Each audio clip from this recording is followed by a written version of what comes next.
یا اللہ یا رحمان یا رحیم یا کریم۔ سود کے متعلق اللہ کے رسول صلی اللہ علیہ وسلم نے فرمایا، سود لینے والے پر، سود دینے والے پر، اور سود لکھنے والے پر، اور سود کی گواہی دینے والے پر لعنت ہے۔ کس کی لعنت ہے؟ اللہ کے رسول صلی اللہ علیہ وسلم کی۔ لعنت کا مطلب اللہ کی رحمت سے دوری، یعنی کہ اللہ کے رسول صلی اللہ علیہ وسلم یہ بد دعا کر رہے ہیں کہ اللہ تعالیٰ ان 4 لوگوں کو تو اپنی رحمت سے کیا کر دے؟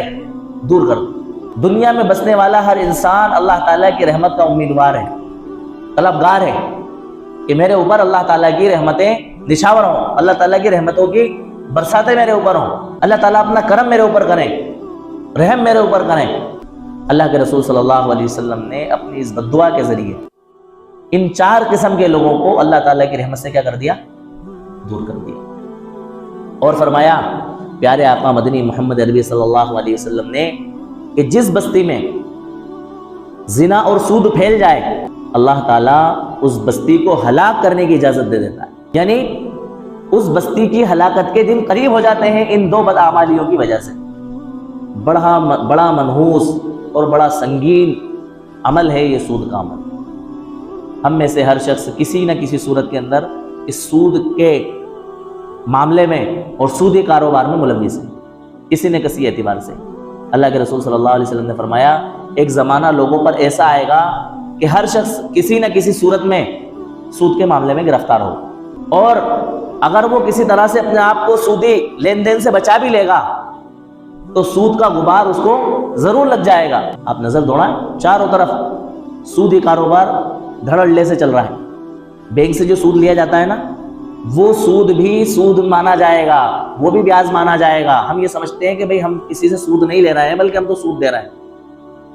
جس طرح سے سود لینا، بیاج لینا گناہ کا کام ہے، اللہ تعالیٰ کی ناراضگی کا سبب اور ذریعہ ہے، اسی طرح سے بیاج دینا اور سود دینا بھی گناہ ہے اور اللہ تعالیٰ کی ناراضگی کا ذریعہ اور سبب۔ اب انسان اپنی ضرورتوں کو مد نظر رکھتے ہوئے لوگوں کے پاس جاتا ہے، بھئی مجھے اتنے ہزار قرضے کی ضرورت ہے۔